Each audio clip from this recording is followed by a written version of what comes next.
O ferro em brasa chiou ao tocar a pele do velho, e o grito atravessou a madrugada seca do sertão como uma facada.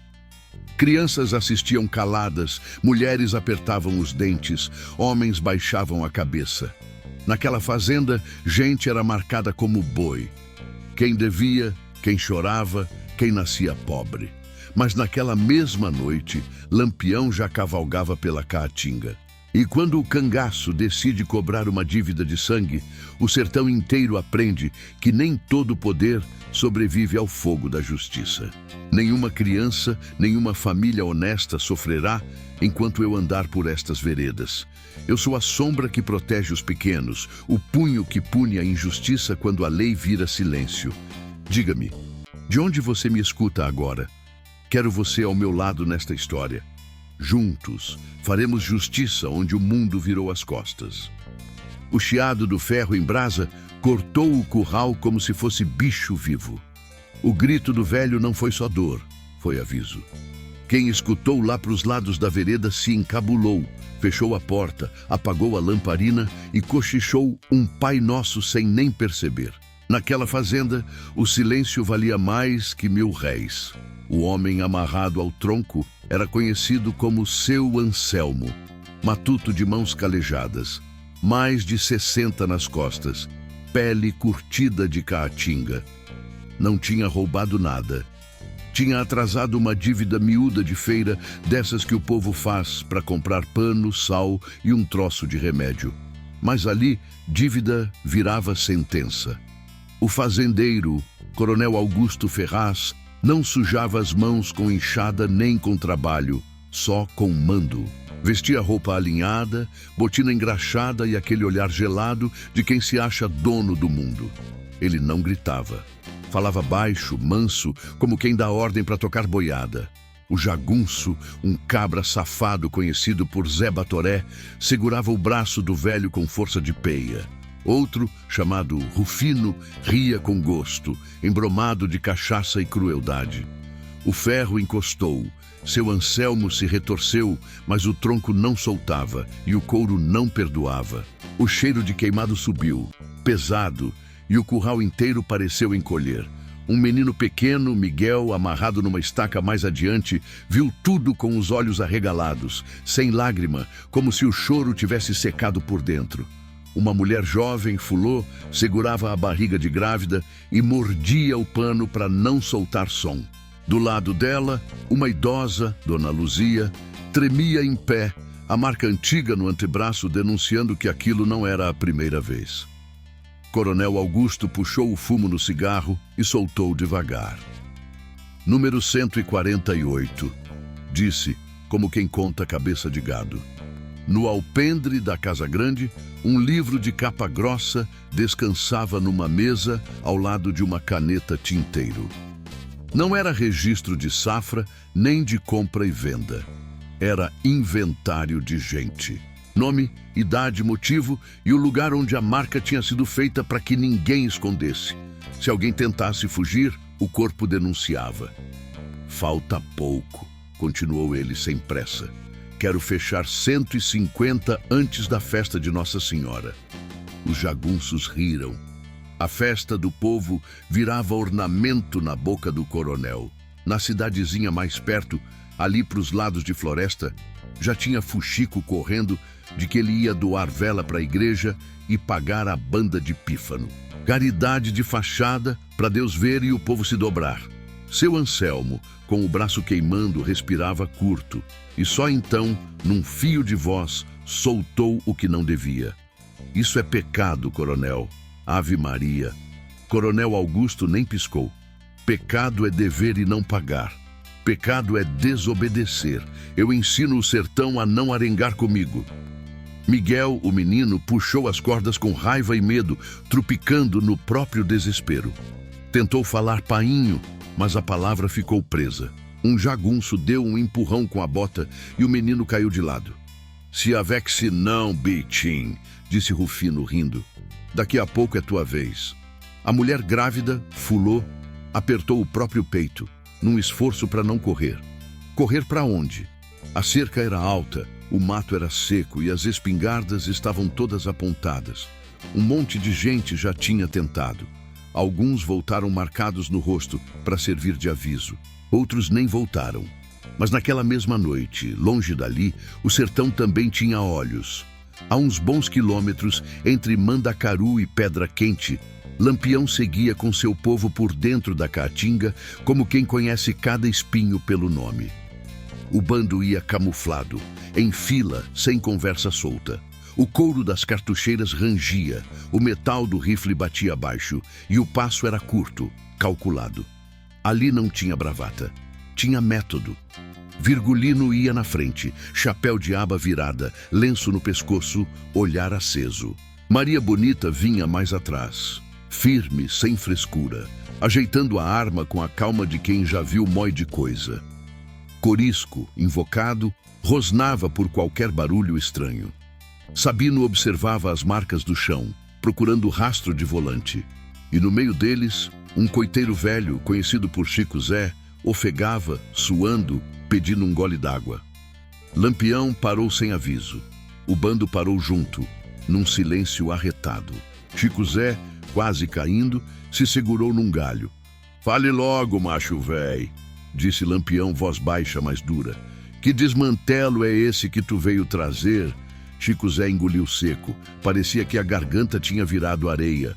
"Capitão, eu tô lascado", começou tremendo. "Não diga que eu não avisei. Lá pras bandas do Pajeú, na fazenda do Coronel Augusto, ele tá marcando gente. Com ferro, capitão. Marca menino, marca velha, marca todo mundo, como se fosse boi." Corisco soltou um "eita peste", que quase virou grito, mas engoliu no peito. "Marca?" Maria Bonita perguntou com o olhar escurecendo. "E ninguém faz nada?" Chico Zé deu uma risada sem alegria. "Quem vai fazer, dona? Delegado come na mão dele. Padre recebe esmola. Na feira ele paga fiado e o povo baixa a cabeça. É um troço danado. Tem um livro, ele anota tudo, como se fosse res. Já tá perto de fechar 150. Lampião ficou quieto por um instante. Os olhos dele correram o mato como se procurassem resposta no vento. Não era só raiva, era memória. Era o sertão lembrando tudo que já foi humilhação. "E por que tu tá aqui agora?" ele perguntou. Chico Zé hesitou. Foi aí que veio a facada escondida. "Porque tem uma moça lá", disse ele, e a voz falhou. "Uma fulô, tá prenha, e ela era prometida pro meu sobrinho. O coronel tomou a casa dela por dívida. E agora tá dizendo que a criança vai nascer marcada, para já crescer sabendo quem manda." Maria Bonita arregalou o olho. "Fi de rapariga", murmurou ela, sem mirar em ninguém, mas com veneno na boca. Lampião virou o rosto de lado, encarando Corisco e Sabino. Depois varreu os outros com o olhar. Ninguém falou, mas todo mundo entendeu. Aquilo não era só maldade de coronel. Era sistema. Era poder usando o ferro para assinar posse. "Chico Zé", Lampião disse, chegando perto. "Tu tá me trazendo isso por pena? Ou por vingança?" O velho coiteiro baixou a cabeça. "Capitão, eu trouxe porque vi um menino amarrado, olhando a avó ser queimada. Eu ouvi o grito na estrada e pensei, ou eu morro calado, ou eu morro tentando fazer o certo." Lampião ficou parado. O vento passou por entre as folhas secas, assobiando fino, como se o sertão tivesse ouvido também. Ele deu um passo para frente. "Então pronto", falou simples. "A gente não vai chegar feito tropa estourando. Vai entrar quieto, arrodear a casa, cortar o fôlego dos jagunços e tirar o povo de dentro antes que o inferno acorde." Corisco apertou a coronha do rifle, sorrindo de canto. "Oxente, agora sim é serviço de caba da peste."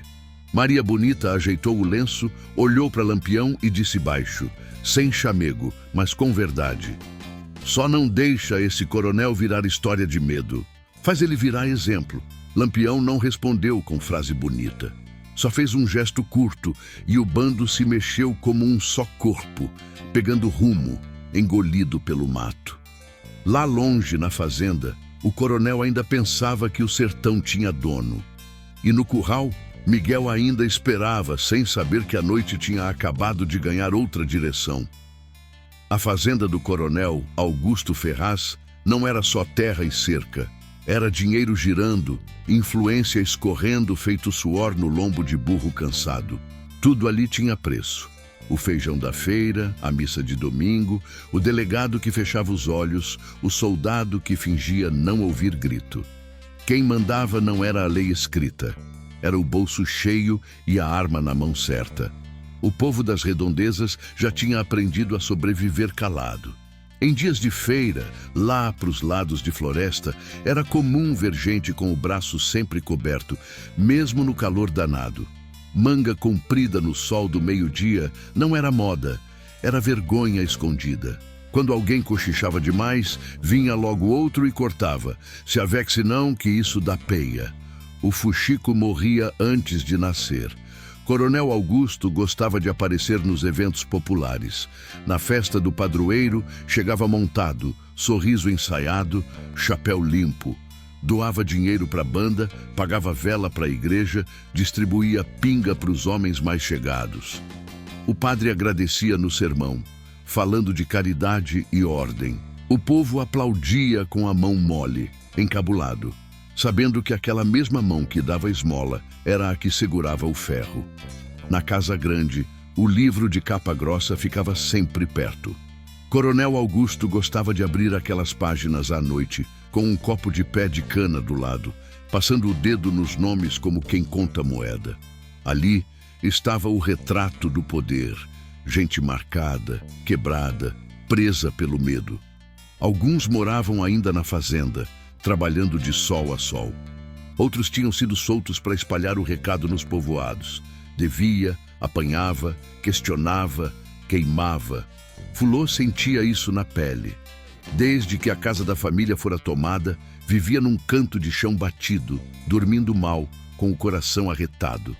A barriga crescia, pesada, e junto vinha o medo.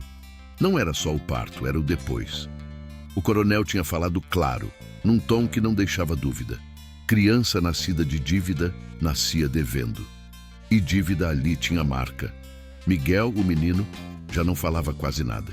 Depois de ver o avô marcado, ficou quieto, olhando para o chão, coisando pedra com o pé. Dona Luzia tentava animar, mas o olho dela também tinha perdido o brilho. Aquela marca antiga queimava mais que ferida nova. À noite, quando tudo silenciava, dava para ouvir choro baixo, cortado, como se o sertão inteiro estivesse com dor. Enquanto isso, o coronel se preparava para mais um dia de mando. Mandou chamar Rufino e Zé Batoré cedo, reclamando de boato. Tinha ouvido dizer que gente andava falando demais na feira. Se eu souber de fuxico, quero exemplo, falou, ajeitando o colete. Marca no rosto, para todo mundo ver. Os jagunços riram, invocados, ajeitando a arma. A ordem era clara. O poder se mantinha na lapada e no medo. Mas o sertão, por mais calado que fosse, também se mexia por baixo. Naquela mesma região, o nome de Lampião não era só lenda, era aviso. Alguns diziam que ele roubava, outros que protegia. A verdade andava no meio, do tamanho da injustiça. Quando o cangaço passava, o mundo dava uma entortada e o que parecia eterno começava a balançar. O bando seguia em arrumação silenciosa, mudando rota, trombando coiteiro, colhendo informação solta. Não era correria, era paciência. Lampião escutava mais do que falava. Cada detalhe importava. Horário de ronda, número de jagunço, posição da casa, distância do curral. O sertão ensinava quem tinha ouvido. Numa tápera abandonada, mais pro lado de Triunfo, eles pararam para comer alguma coisa.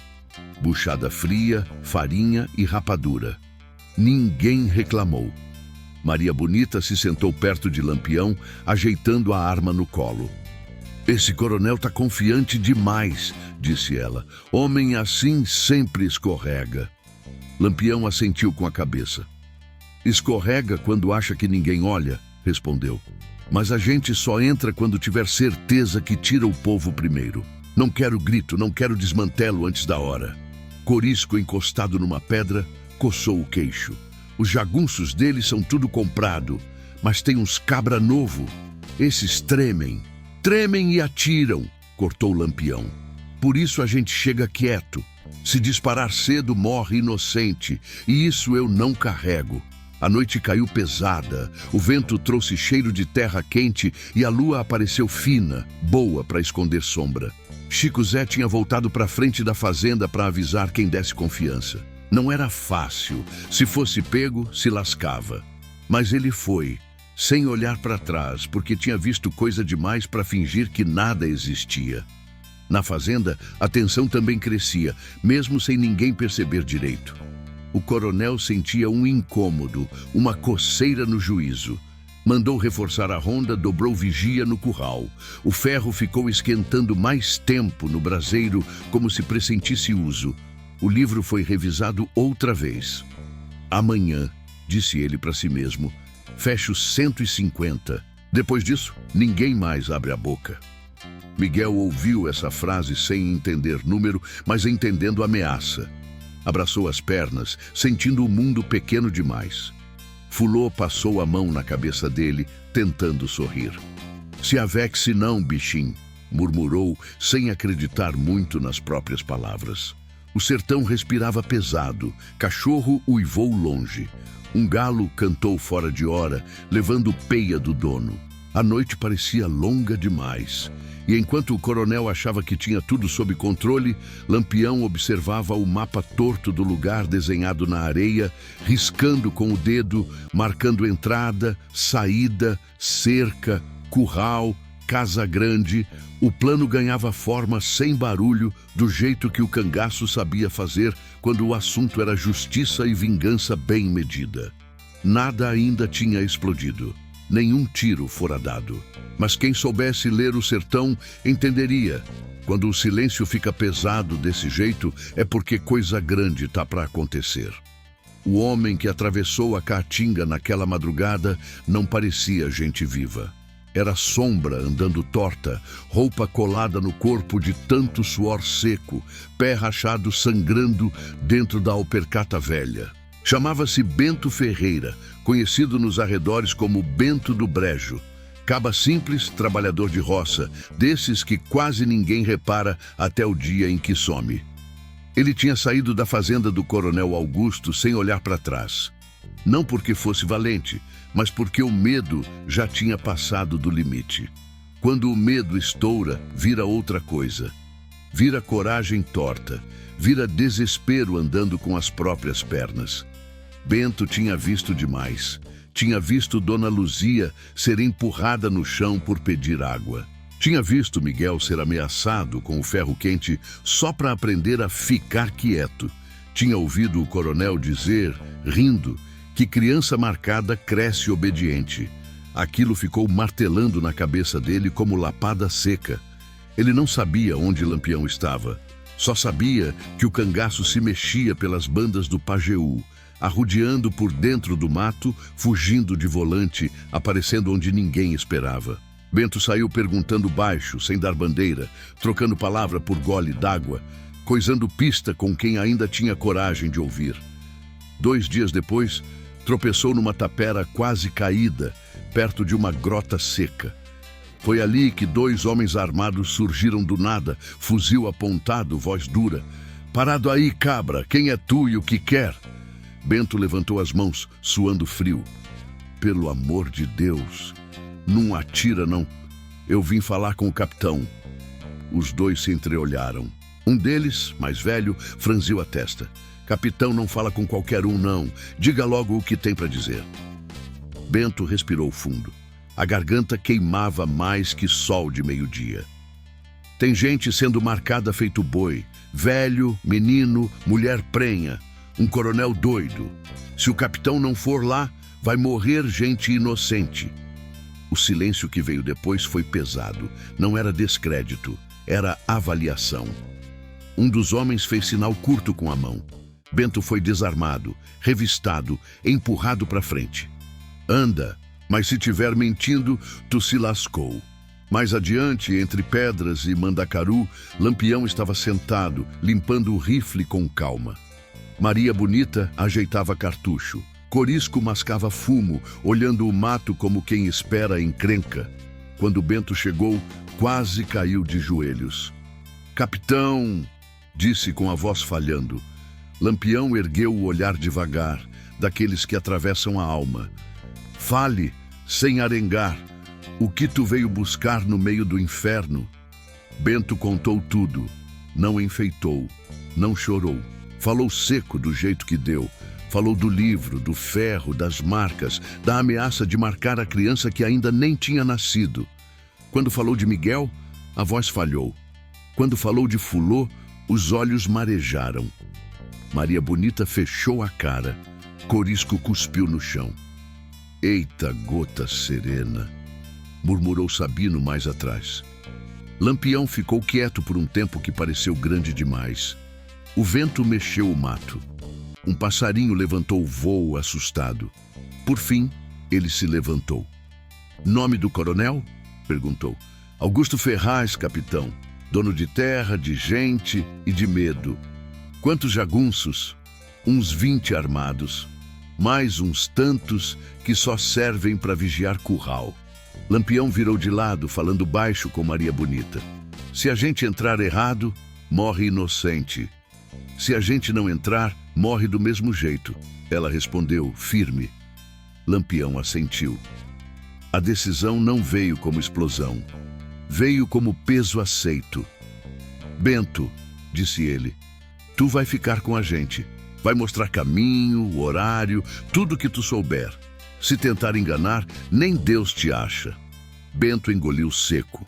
"Não vou enganar não, capitão. Eu quero ver aquele cabra pagar." A partir dali, o tempo começou a se comprimir. O bando se mexeu em silêncio, cada um sabendo o que fazer.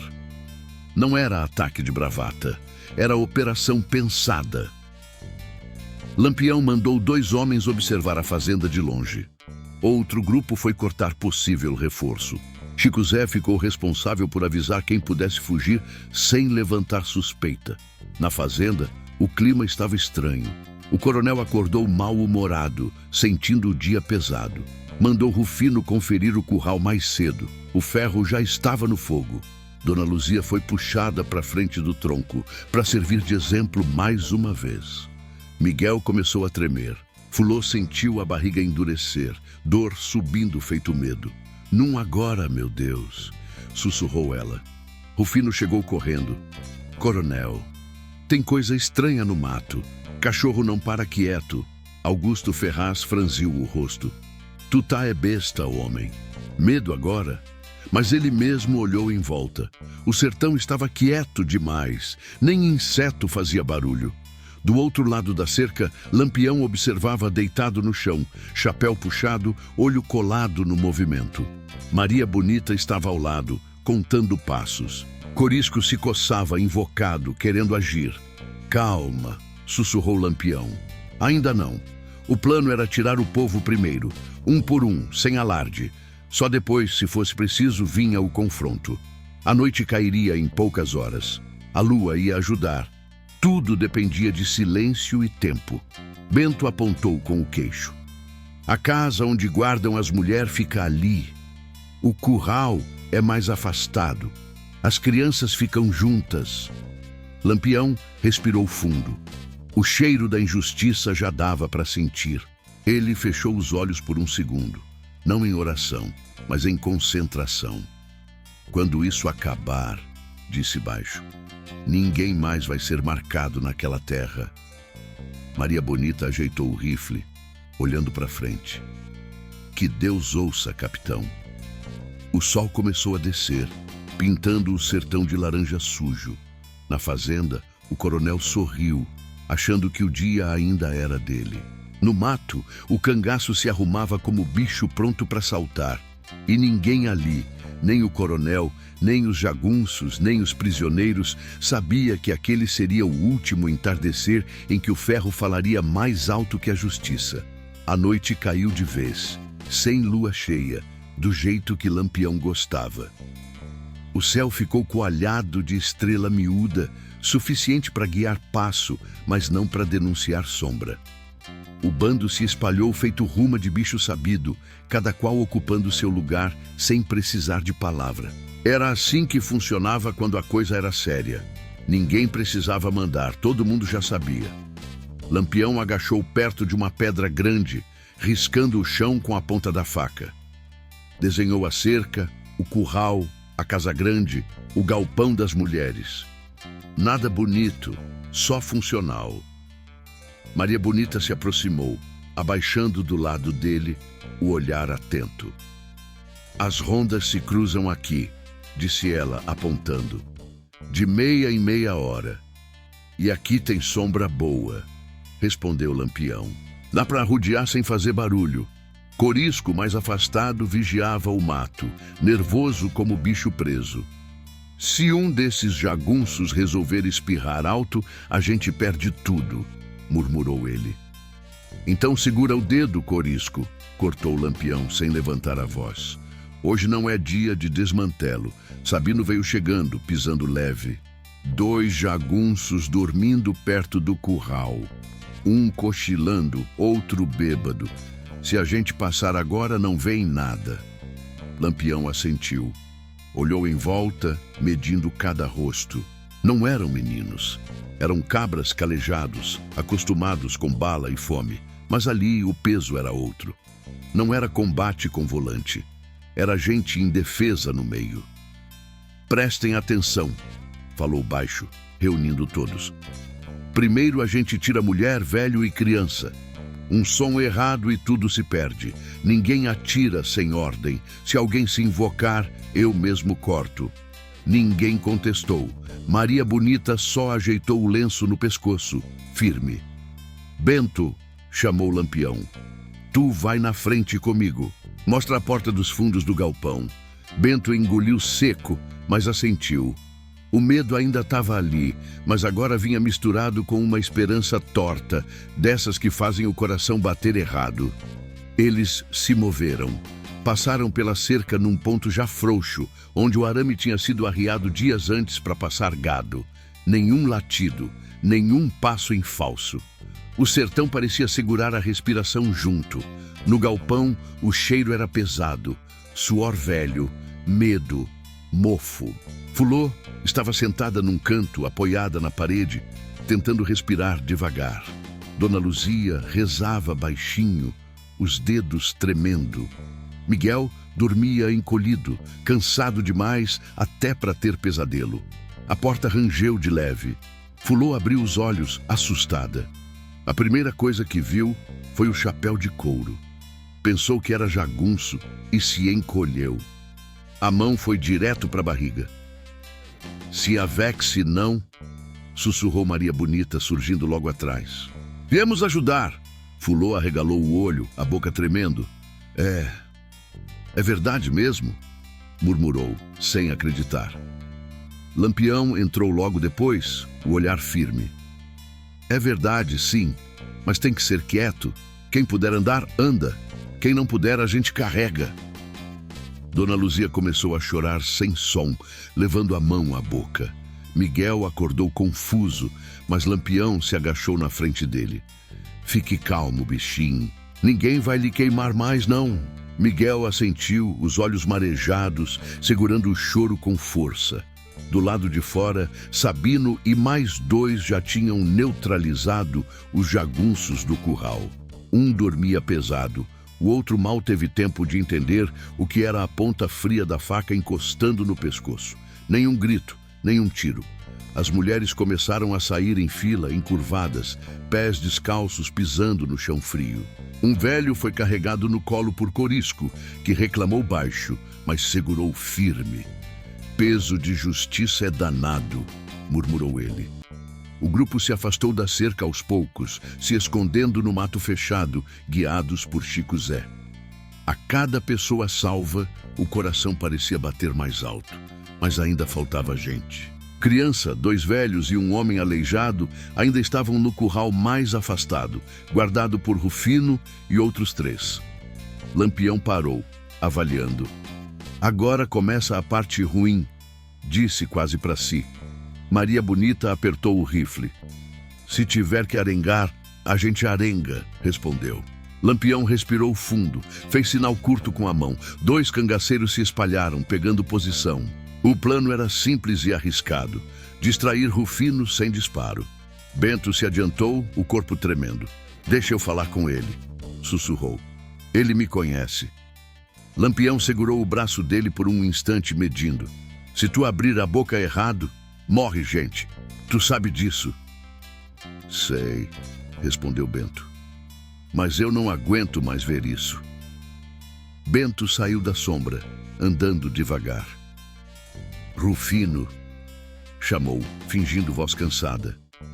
Coronel mandou buscar água lá no poço fundo. Diz que vai marcar mais um ainda hoje. Rufino virou, irritado. Agora? Oxente, esse homem é doido. Ele deu 2 passos para fora do curral. Foi o suficiente. Corisco apareceu por trás, rápido como cobra, e apagou o jagunço com uma pancada seca. Os outros 2 nem reagiram. Sabino e outro cangaceiro já estavam em cima, dominando tudo em silêncio. Lampião entrou no curral. A cena ali doeu mais que bala. Criança encolhida, velho amarrado, o ferro ainda quente no braseiro. Acabou, disse ele, simples. O homem aleijado chorou alto, não aguentou segurar. Lampião fez sinal para conter. Shhh, já vai acabar. Mas o barulho foi suficiente. Na casa grande, alguém ouviu, um cachorro latiu, uma porta bateu. O coronel acordou com o coração disparado, sentindo que tinha coisa errada. Rufino! Gritou ele. Que barulho foi esse?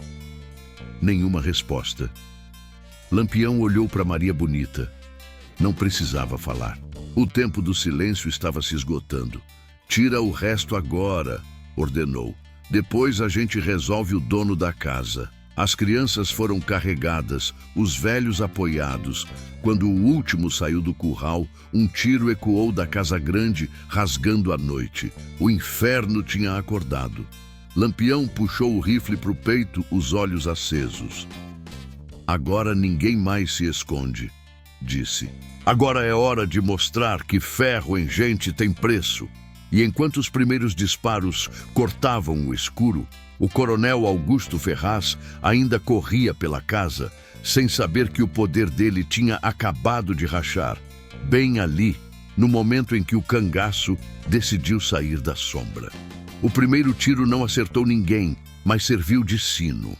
O som seco se espalhou pela fazenda feito rastro de pólvora, acordando jagunço, levantando o homem de rede e espalhando grito desordenado. Lampião não se mexeu no impulso.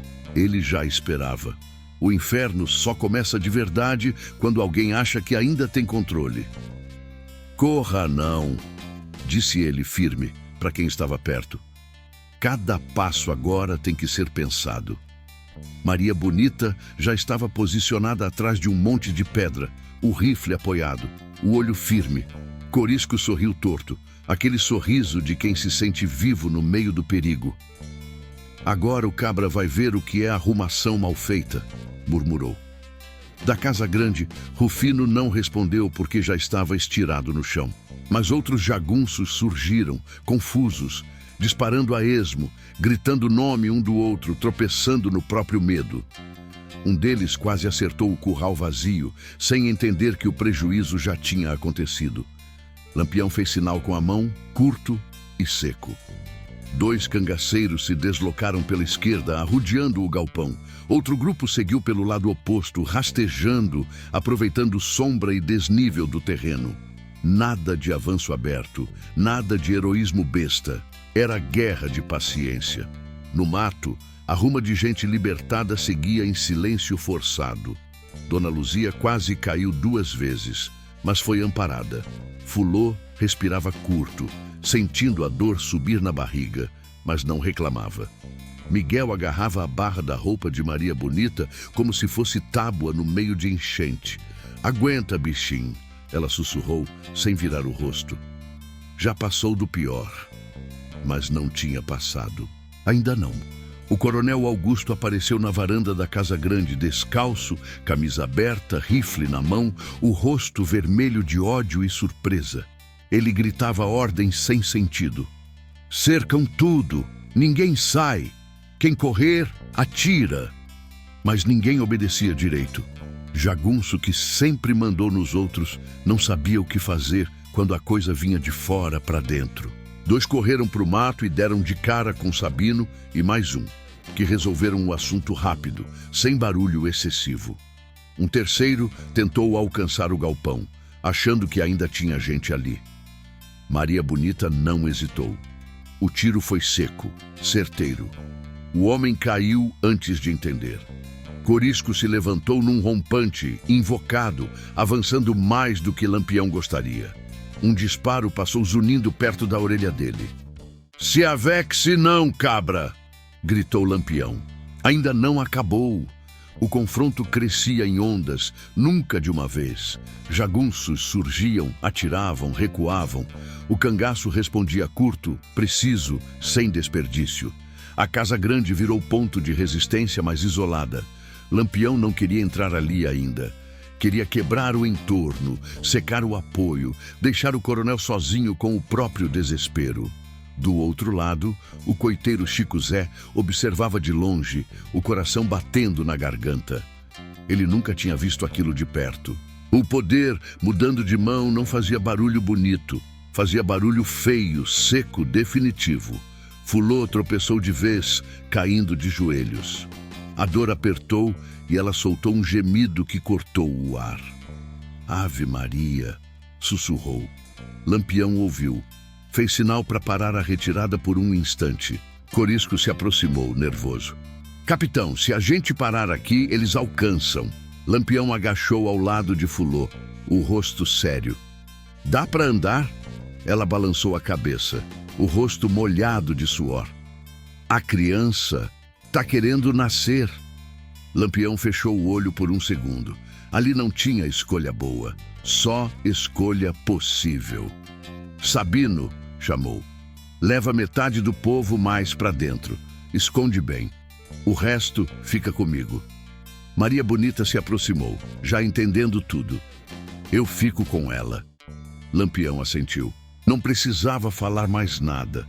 Enquanto isso, na varanda, o coronel gritava feito doido, o poder escorrendo pelos dedos. Viu o Rufino no chão, viu o curral vazio, viu o ferro ainda quente sem ninguém para marcar. Seus filhos de rapariga, berrou. Eu vou queimar cada um. Ele tentou descer a escada, mas um tiro bateu na parede ao lado. Ele recuou, ofegante. Pela primeira vez, o medo chegou nele sem pedir licença. Lampião avançou alguns passos, ainda protegido pela sombra. Augusto Ferraz, gritou, com a voz firme atravessando o pátio. Teu curral tá vazio, tua marca acabou. O coronel respondeu com tiro, errando feio. O desespero fazia a mão tremer. Você acha que manda aqui? Gritou ele. Isso aqui é meu! Lampião riu curto, sem alegria. Era. O combate se intensificou por alguns minutos. Mais 2 jagunços caíram. Um fugiu pelo fundo, largando arma, correndo feito bicho acuado. Outro se rendeu, largando o rifle e levantando as mãos, chorando. Não atira não, gritava. Eu só obedecia. Lampião passou por ele sem olhar. Quem obedece injustiça também carrega culpa, disse seco. Fica aí quieto. No mato, Maria Bonita ajudava Fulô a respirar. Dona Luzia rezava alto agora, sem se esconder, porque o pior medo já tinha passado. Miguel olhava tudo com os olhos arregalados, tentando entender como o mundo podia virar do avesso daquele jeito. Na Casa Grande, o coronel trancou portas, virou móvel, derrubou cadeira. O livro de capa grossa estava sobre a mesa, aberto, páginas manchadas de tinta e suor. Ele passou a mão por cima, quase como carinho, depois olhou para o fogo da lamparina. Ninguém vai provar nada, murmurou. Ninguém! Lampião observava de fora, sentindo que o cerco se fechava. Se ele tentar queimar o livro, a gente entra, disse para Corisco. E se não tentar? Lampião apertou o rifle. A gente entra do mesmo jeito. O barulho começou a diminuir. Menos tiro, mais silêncio. Não era calmaria. Era cansaço. Era o momento em que o medo troca de dono. Fulô gritou alto de repente, o corpo arqueando. Maria Bonita segurou firme. Agora, disse ela. Vai ser agora. Lampião ouviu o grito e sentiu o peso no peito. Olhou para a casa grande mais uma vez. Segura aí, murmurou. Só mais um pouco. E naquele instante, entre bala e dor, entre fogo e vida nova querendo nascer, o sertão parecia decidir que aquela noite não era só de vingança, era de virada. O grito de Fulô rasgou a noite mais forte que tiro. Não foi medo, foi corpo pedindo passagem. Maria Bonita segurou firme, ajoelhada no chão seco, sentindo a vida querer nascer no meio do desmantelo. Lampião ouviu aquele som e soube, ali mesmo, que o tempo tinha apertado de vez. Não dava mais para segurar cerco, nem esperar erro do inimigo. A fazenda já tinha acordado para o caos, e agora cada segundo custava sangue. Corisco, disse ele, sem levantar a voz. Arrudia a casa pela direita. Nada de fogo. Quero esse coronel vivo.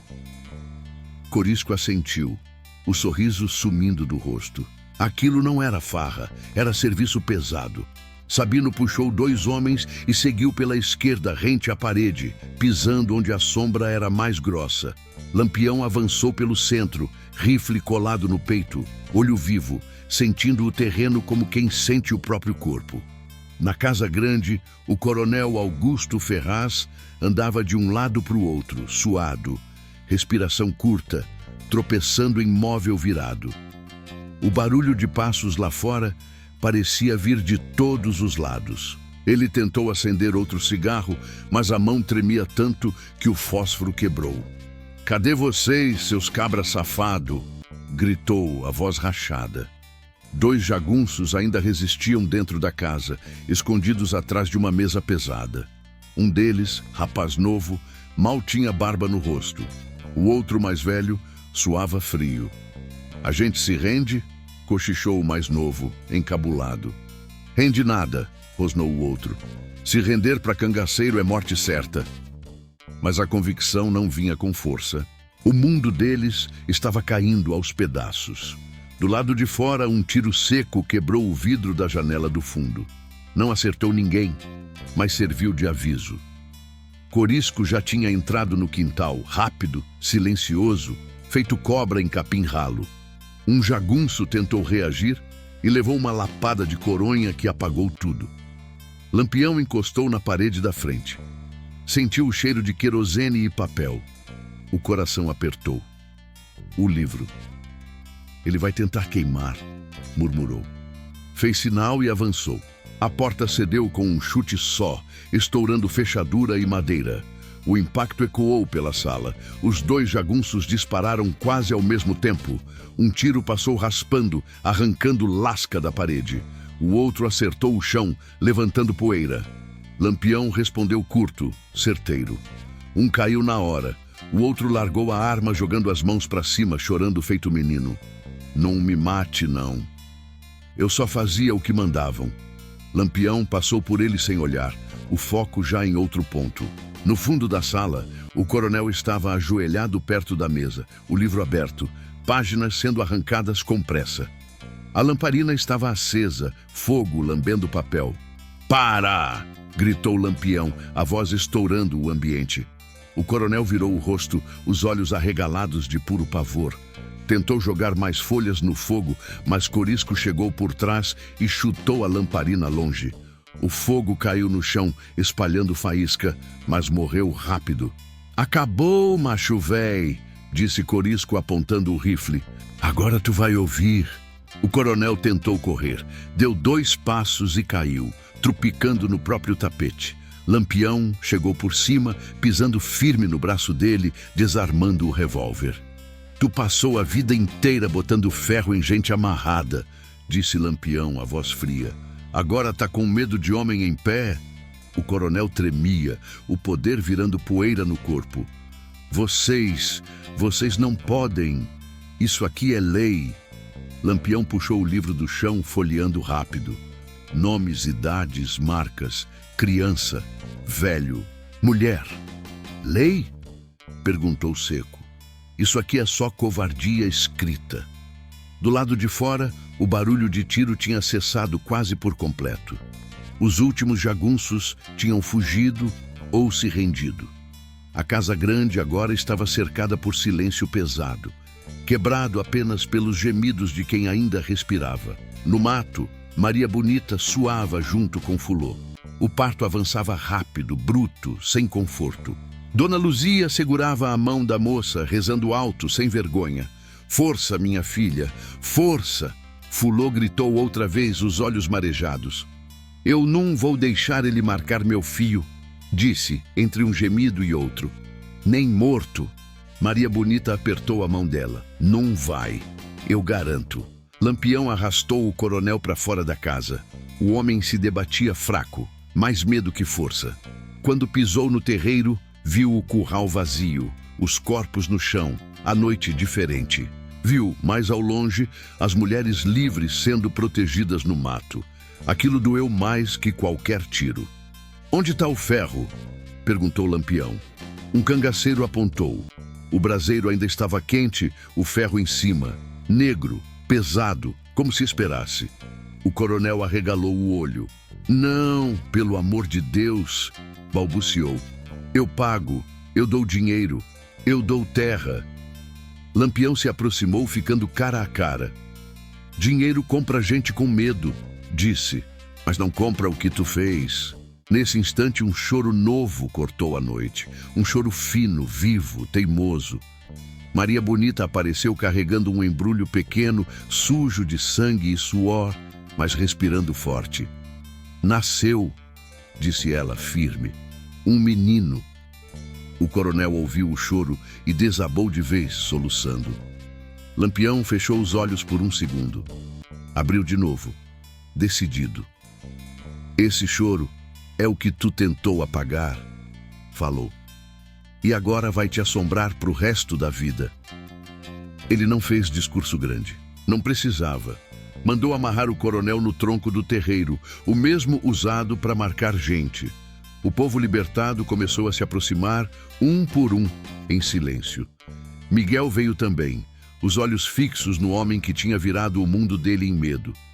Lampião segurou o ferro por um instante, sentindo o peso, o calor. Não havia prazer ali, só necessidade. Tu não é dono de ninguém, disse, antes de agir. E o sertão inteiro vai saber disso. O ferro desceu, chiando na pele do coronel, que gritou como nunca tinha deixado ninguém gritar. O som ecoou longe, atravessando o mato, mas agora ninguém fechou porta. Ninguém rezou em silêncio. O grito não era mais aviso, era consequência. Lampião soltou o ferro e deu um passo atrás. O cheiro de queimado subiu pesado, definitivo.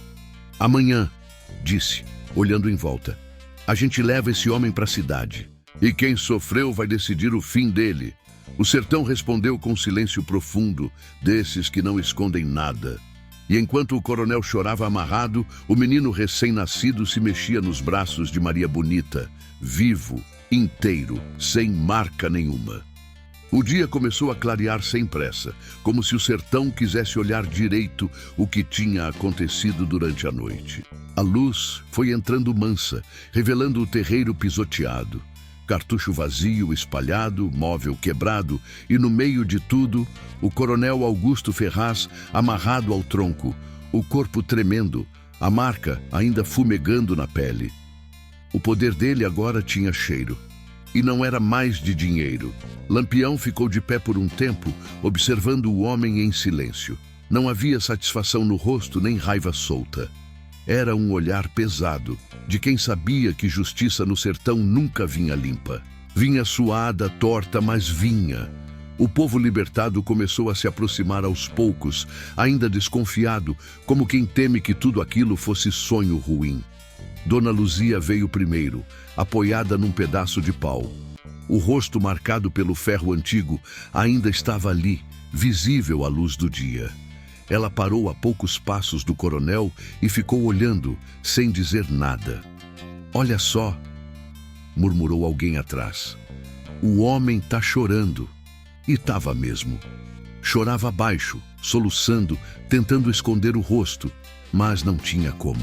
A marca brilhava, crua, denunciando tudo que ele tinha feito e sempre tentou esconder atrás de cerca, jagunço e missa paga. Miguel se aproximou devagar, segurando a mão de Dona Luzia. O menino não tinha medo agora.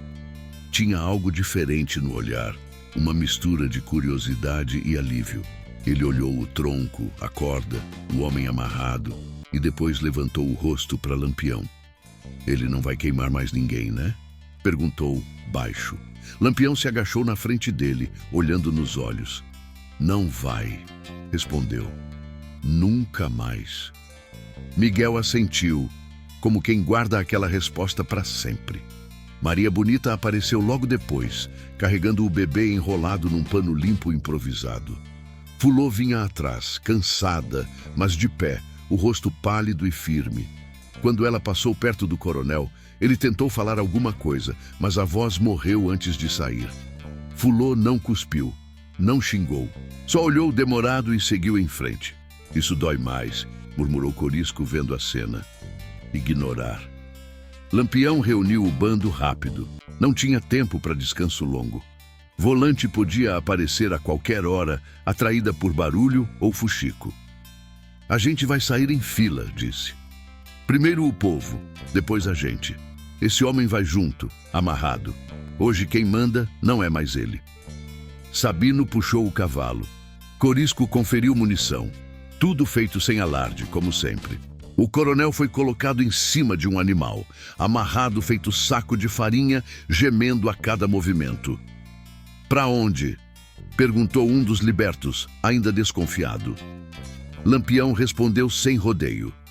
Para a cidade, para a feira, onde todo mundo vê. O caminho foi longo. Passaram por vereda seca, cruzaram riacho quase morto, levantando poeira. Pelo caminho, gente foi se juntando. Um reconhecia o coronel, outro reconhecia uma marca no braço do vizinho. O fuxico correu mais rápido que cavalo. Quando chegaram perto da cidade, já tinha mói de gente esperando. Era dia de feira. Barraca armada, cheiro de comida, gente negociando bode, galinha, pano. Quando viram Lampião e o cangaço entrando, o burburinho virou silêncio pesado. Mas quando reconheceram o homem amarrado, o silêncio virou espanto. Oxente, é o coronel Augusto. O que foi que aconteceu com ele? Olha a cara dele. Ave Maria! Lampião mandou parar no meio da praça. Desceu do cavalo com calma. O sol já estava alto, batendo direto na marca do coronel, que tentava esconder o rosto sem conseguir. Povo! Disse Lampião, alto sem gritar. Esse homem aqui mandou marcar gente como se fosse boi. Criança, velha, mulher. Quem quiser provar, chegue perto e veja. Não precisou chamar 2 vezes. Dona Luzia avançou, mostrando o braço. Outro homem levantou a camisa, revelando as costas. Uma mulher mostrou o rosto marcado. Cada um que se aproximava trazia uma história curta, seca, verdadeira. O murmúrio virou revolta. Eu perdi meu filho por causa dele. Ele tomou minha casa, marcou minha irmã. O coronel começou a tremer mais forte. Tentou falar, explicar, mas a voz sumia no barulho da multidão. Lampião levantou a mão, pedindo silêncio.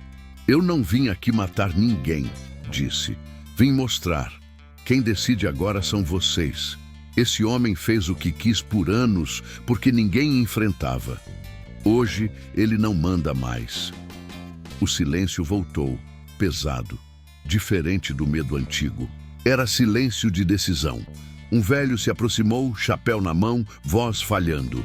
Capitão, se o senhor deixar ele ir, ele volta. Lampião assentiu. Por isso não vou deixar eu decidir sozinho. Ele mandou amarrar o coronel no tronco da praça, o mesmo usado em outras épocas para castigar ladrão miúdo. Ironia que o sertão entendia bem. O homem ficou ali, exposto, sujo, marcado, sem jagunço, sem livro, sem dinheiro valendo nada. Vocês têm até o sol baixar, disse Lampião. Depois disso eu sigo meu caminho. O povo ficou ali, olhando, falando baixo, lembrando dor antiga. Alguns choravam, outros cerravam o punho. O bebê de Fulô chorou no colo da mãe. Um som que lembrava a todos porque aquilo estava acontecendo. Lampião se afastou um pouco, encostando numa parede. Maria Bonita veio ao lado dele. Tu acha que fizemos certo? Ela perguntou baixo. Lampião olhou a praça cheia, o povo finalmente erguendo a voz. Certo no sertão nunca é limpo, respondeu. Mas errado era deixar como estava. O sol começou a descer, lento. A sombra do tronco se alongou. O coronel suava, gemia, pedia água. Ninguém deu, não por crueldade, mas por cansaço de obedecer. Quando o sino da igreja bateu anunciando o fim da tarde, o povo já tinha decidido, mesmo sem dizer em voz alta. Lampião entendeu pelo jeito que os corpos se moviam, pelo silêncio que não pedia mais ordem. Ele montou no cavalo, ajeitou o rifle, olhou uma última vez para a praça. Vamos, disse aos seus. Nosso papel aqui acabou. E enquanto o cangaço se afastava, sem correr, sem olhar para trás, o sertão fazia o que sempre fez quando o medo muda de lado.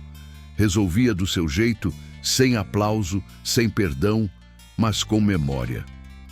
O cangaço já tinha tomado a estrada quando o sol começou a se inclinar de vez, esticando as sombras da praça como dedos longos. Lampião seguia na frente, sem olhar para trás, mas sabia, do jeito que só quem vive no sertão sabe, que ali atrás algo definitivo estava acontecendo. Não precisava ver. O peso no ar denunciava. Na praça, o coronel Augusto Ferraz permanecia amarrado ao tronco, o suor escorrendo pelo rosto, misturando com sangue seco e poeira. A marca na pele ardia, não só pelo fogo que tinha recebido, mas pelo olhar de cada pessoa que se aproximava. Não era ódio descontrolado, era reconhecimento. O povo estava pela primeira vez olhando o dono do medo de igual para igual. Um homem deu um passo à frente, depois outro. Uma mulher se aproximou devagar, mostrando o braço marcado. Um velho levantou a camisa, revelando as costas queimadas de anos atrás. Cada gesto desses arrancava um gemido do coronel, não de dor física, mas de desespero. Ele tentava falar, explicar, se justificar, mas ninguém mais queria ouvir palavra. Cala a boca, disse alguém, seco. A gente escutou demais. O silêncio se quebrou em murmúrio baixo, pesado, carregado de lembrança. Histórias começaram a sair sem ordem, sem discurso bonito. Eram frases curtas, atravessadas, ditas com raiva contida. Casa tomada, filho humilhado, mulher espancada, dívida inventada, ferro quente. Cada palavra caía como lapada invisível. Dona Luzia voltou a se aproximar. Não tremia mais. Parou na frente do coronel, tão perto que dava para sentir o cheiro dele. O senhor lembra de mim? Perguntou sem levantar a voz. O coronel levantou o rosto devagar. O olho tentou focar. Reconheceu. Eu lembro, murmurou. Pois eu lembro todo dia, respondeu ela. Quando acordo, quando durmo, quando lavo o braço e sinto a cicatriz. Lembro do riso do jagunço, do cheiro do ferro, da vergonha de sair na rua. Ela deu um passo atrás, respirou fundo. Hoje eu vim só ver se o senhor sangra igual a gente. E se afastou. Não cuspiu, não bateu, não precisava. O estrago já estava feito.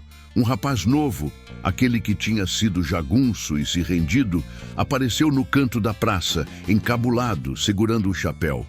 Olhava para o coronel sem saber onde enfiar a cara. Um homem mais velho virou para ele. Tu também trabalhou para ele, né? O rapaz baixou a cabeça. Trabalhei porque precisava. Pois aprenda, disse o velho. Precisa não é desculpa para fazer maldade. O rapaz assentiu, engolindo seco. Aquela lição doía mais que surra. O tempo passou arrastado. O sol foi descendo e o calor diminuiu, mas o peso não. Ninguém tinha pressa. O povo sabia que aquela era uma hora que não voltava. Era ali que se enterrava um medo antigo.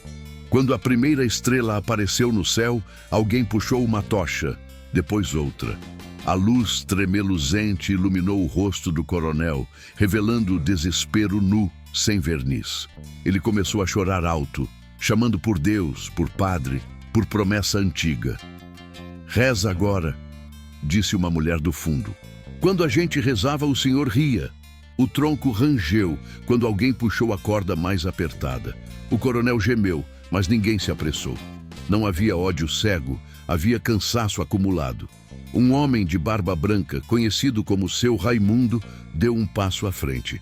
Era respeitado, desses que falam pouco, mas quando falam todo mundo escuta. "Ninguém aqui vai se sujar mais do que já se sujou", disse ele.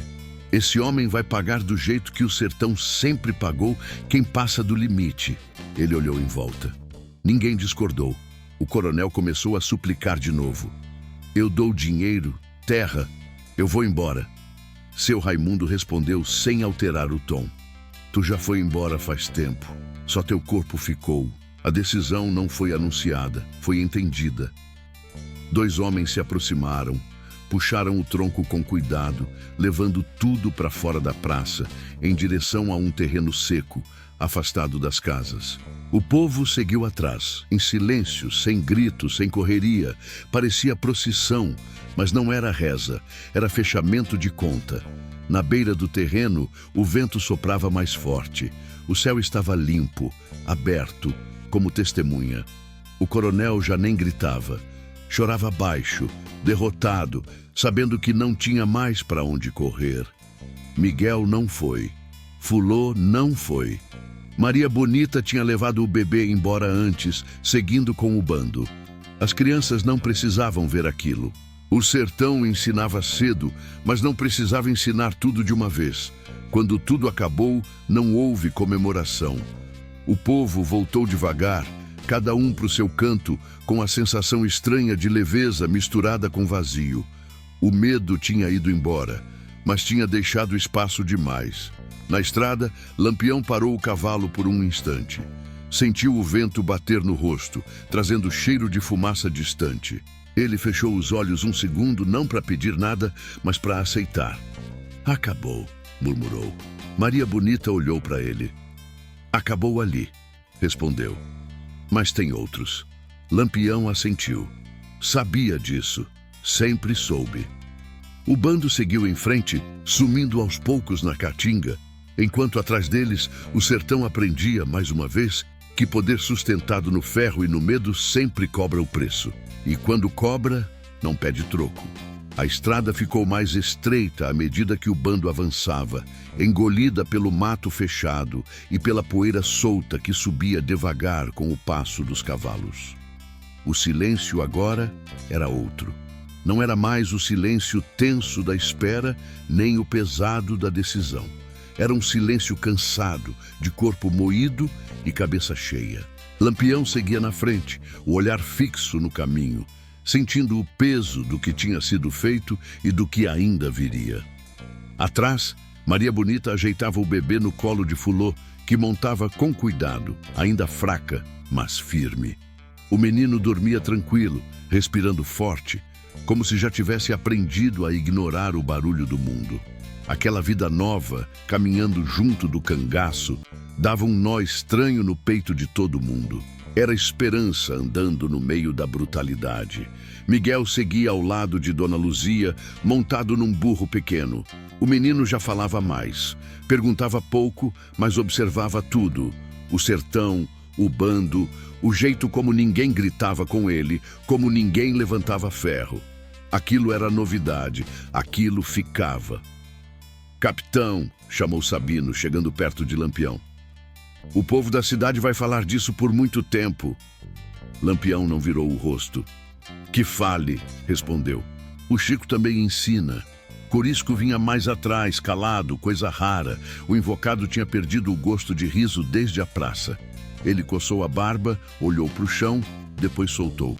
"Aquele homem", Se tivesse parado antes, Lampião cortou, seco. Ninguém para sozinho quando aprende que pode mandar no medo dos outros. O bando cruzou um trecho de estrada mais aberta. Lá longe, um grupo pequeno de gente observava sem se aproximar.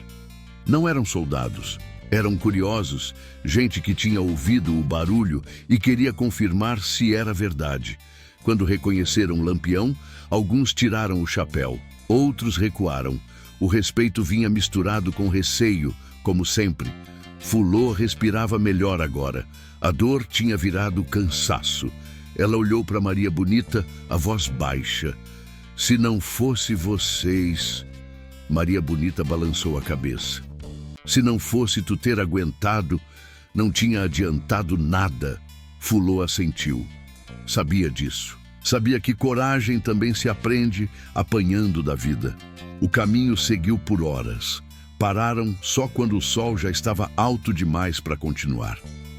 Um coiteiro conhecido apareceu com água e comida simples. Ninguém falou muito. Comeram em silêncio, cada um com seus pensamentos. Miguel se aproximou de Lampião, segurando um pedaço de rapadura. Capitão, disse, tímido, o senhor vai voltar lá? Lampião olhou para ele sério. Lá não, respondeu. Mas se aparecer outro igual, a gente aparece também. Miguel pensou um pouco, mastigando devagar. Então o medo pode mudar de dono, né? Lampião quase sorriu. Pode, disse. Mas só quando alguém resolve enfrentar. Dona Luzia escutava de longe, o olho marejado. Aquela conversa simples valia mais que promessa de padre. Quando retomaram a caminhada, o sertão já parecia diferente. Não mais bonito, não mais fácil, mas diferente. O povo que cruzava o caminho não baixava a cabeça do mesmo jeito. Alguns arriscavam um aceno discreto, outros cochichavam. O nome do coronel já era passado. Num ponto mais fechado, Lampião parou de repente. Levantou a mão. Todo mundo travou. Ele desceu do cavalo e agachou examinando o chão. Rastro de volante, disse, baixo. Antigo, mas tem. Vixe Maria, murmurou um dos homens. Lampião se levantou. Nada que não seja costume. A gente se divide aqui. Organizou o grupo rápido. Quem ia seguir com o povo, quem ia despistar, quem ia sumir de vez. Tudo feito sem drama, cada um sabia seu papel. Antes de separar, Lampião se aproximou de Fulô. Tu vais seguir com Chico Zé, disse. Ele conhece lugar seguro. Lá ninguém mexe contigo. Fulô apertou o bebê contra o peito. Obrigada, disse sem chorar. Lampião assentiu. Simples. Miguel desceu do burro e correu até ele, abraçando a perna sem aviso. Lampião ficou duro por um instante. Depois pousou a mão na cabeça do menino. Vá crescer direito, viu? Disse. E nunca deixe ninguém botar ferro em você. Nem nos outros, completou Miguel sério. Lampião soltou um "é isso" baixo. O grupo se separou. Em poucos minutos, cada rastro sumiu no mato, como sempre acontecia depois de coisa grande. O sertão engolia o cangaço sem deixar vestígio. Enquanto isso, na cidade, a ausência do coronel começava a fazer barulho. Casa fechada, jagunço sumido, livro queimado, dívidas sem dono. O delegado fingia que não sabia. O padre mudava o sermão. O medo mudava de forma, mas ninguém ali esquecia aquela marca nova no corpo do poder antigo. Ninguém esquecia que, por uma vez, o ferro tinha mudado de mão. Lampião seguiu com o grupo menor, sumindo entre as pedras, já pensando no próximo passo. Não havia descanso completo. Nunca havia. O sertão não dava trégua, e o cangaço não era abrigo, era caminho. E enquanto o sol descia de novo, desenhando outra sombra comprida no chão seco, ficava claro para quem quisesse ver. Aquela história não era só sobre um homem que caiu. Era sobre um limite que tinha sido cruzado. E depois disso, nada ficava exatamente no mesmo lugar. O sertão voltou a respirar no ritmo antigo, mas não do mesmo jeito. A poeira continuava subindo com o vento.